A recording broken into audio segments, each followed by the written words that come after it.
길 안의 길, 길 밖의 길, 한국문화 콘텐츠연구원 소쿨극장입니다. 오늘은 제73문 덕산의 방망이, 덕산 선감선사에 관한 첫 번째 시간입니다.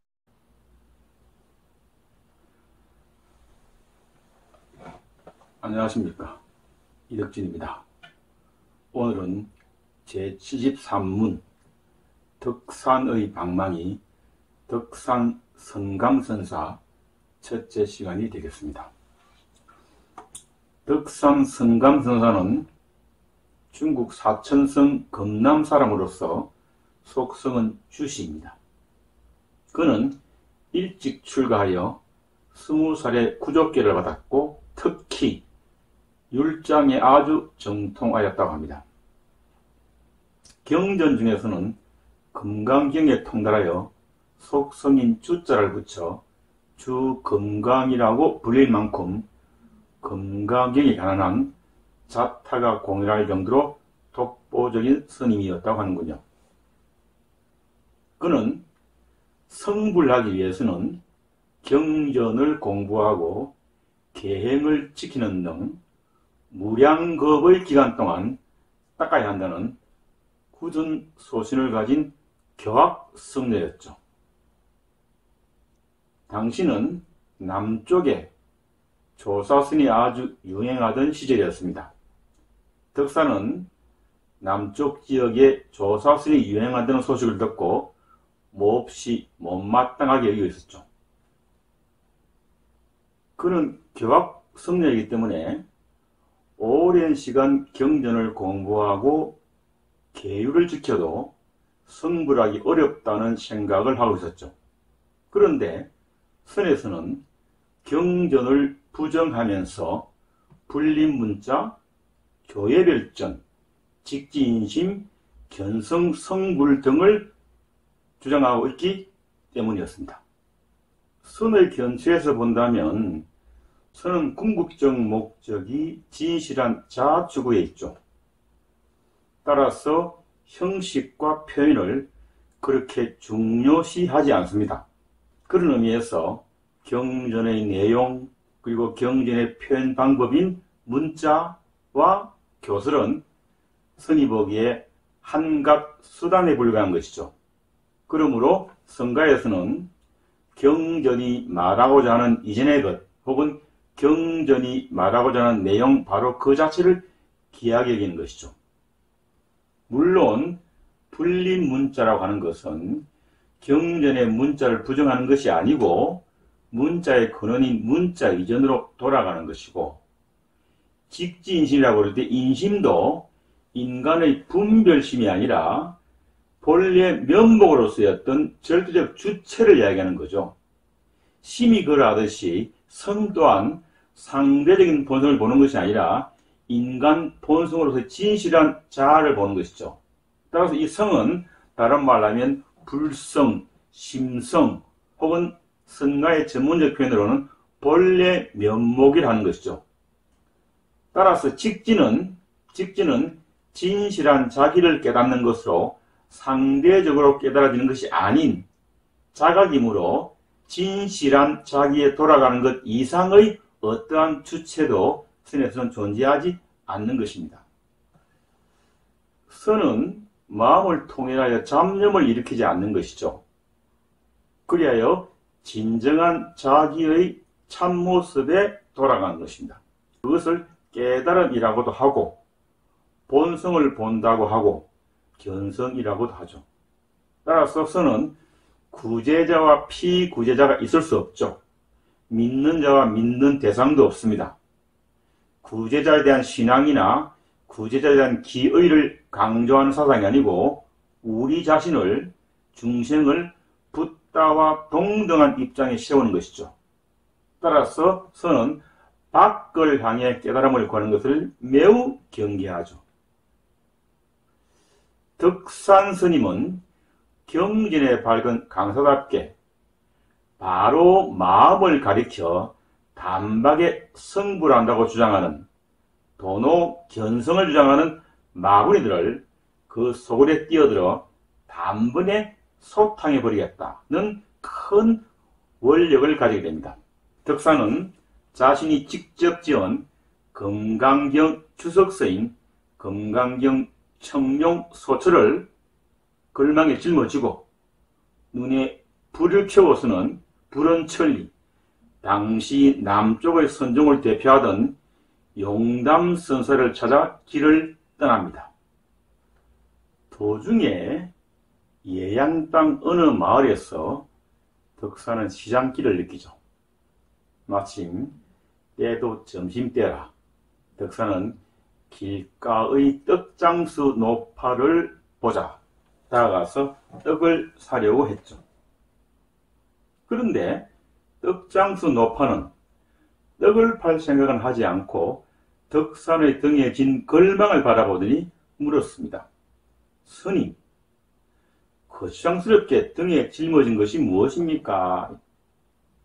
그러니까 어깨를 쫙 펴면서 덕산은 말합니다. 예, 금강경 청룡 소초입니다. 그러니까 그 노파가 묻습니다. 그게 무슨 책입니까? 예, 소성이 해설을 단 금강경의 주석서입니다. 그러자 덕장수 노파는 덕산의 얼굴을 보면서 말했습니다. 그렇군요, 스님. 제가 스님께 금강경에 대해서 한 가지를 물어보겠습니다. 스님께서 대답하시면 내가 돈을 받지 않고 점심으로 떡을 드리겠습니다. 만약에 답을 못하시면 오늘 스님께 떡은 팔지 않겠으니 다른 데로 가보셔야겠습니다. 덕사는 내심 코웃음을 쳤죠. 그것도 그럴 것이 중국 내에서 금강경이라면 자기를 따라갈 사람이 없었다라고 늘 자부하고 있었기 때문입니다. 그래서 덕사는 의기양양하게 말합니다. 그러시오. 그러자 노파가 말합니다. 금강경에 이르기를 과거의 마음도 얻을 수 없고 현재의 마음도 얻을 수 없고 미래의 마음도 얻을 수 없다 라고 했는데 스님은 어느 마음에 점을 찍으시렵니까? 일종의 말장난이라고도 볼 수 있는데 잘 아시다시피 점심이라고 하는 것은 간단하게 식사하는 걸 이야기하는 것이죠. 다시 말해서 얼마 안 되는 음식을 여기서 말하는 심은 배를 말합니다. 얼마 안 되는 음식을 배 속에 점을 찍듯이 집어넣는다. 즉 요기한다. 이 정도의 뜻이 있죠. 점심의 원래 뜻이. 따라서 점심의 심은 배를 말하죠. 그런데 노파는 이를 마음심으로 슬쩍 바꾼 다음에 과거의 마음, 현재의 마음, 미래의 마음을 포착할 수 없다고 금강경에서 말한 마음에 어떻게 점을 친다는 것이냐 이렇게 묻는 거죠. 그 점심이란 말을 가지고 시골의 떡장수 노파가 금강경에서는 과거, 현재, 미래 그 어디에서도 나의 마음을 끝내 얻지 못한다고 했는데 스님은 어느 마음을 스님의 참 마음이라고 분명하게 점을 찍겠습니까? 이렇게 묻는 것이죠. 과거의 마음에 점을 찍느냐, 현재의 마음에 점을 찍느냐, 미래의 마음에 점을 찍느냐. 평생 동안 금강경을 깊이 연구해서 덕산 스님의 금강경에 대한 연구 논문인 소초가 무려 수십 건이었죠. 금강경에 관한 천하제일이라고 자부했지만 시장에서 떡장사라는 보잘것없다고 여겼던 노파에서 소리도 낼 수 없게 탁 하고 비수에 찔려버린 것입니다. 그것도 자신이 평소 그토록 자신했던 금강경의 한 대목으로. 덕산으로서는 뜻밖의 질문이자 한 번도 생각해 본 적도 없는 질문이죠. 덕사는 그만 말문이 막혀서 노파에게 묻습니다. 이 근처에 훌륭한 스님이 있습니까? 그러니까 덕장수 노파가 말하죠. 예, 여기서 멀지 않는 곳에 용담 선사라는 분이 계시니 그분에게 가보시지요. 주지하듯이 덕사는 그 길로 금강경 주석서를 모두 불태우고 용담을 찾아가고 이후 대선사의 길을 걷습니다.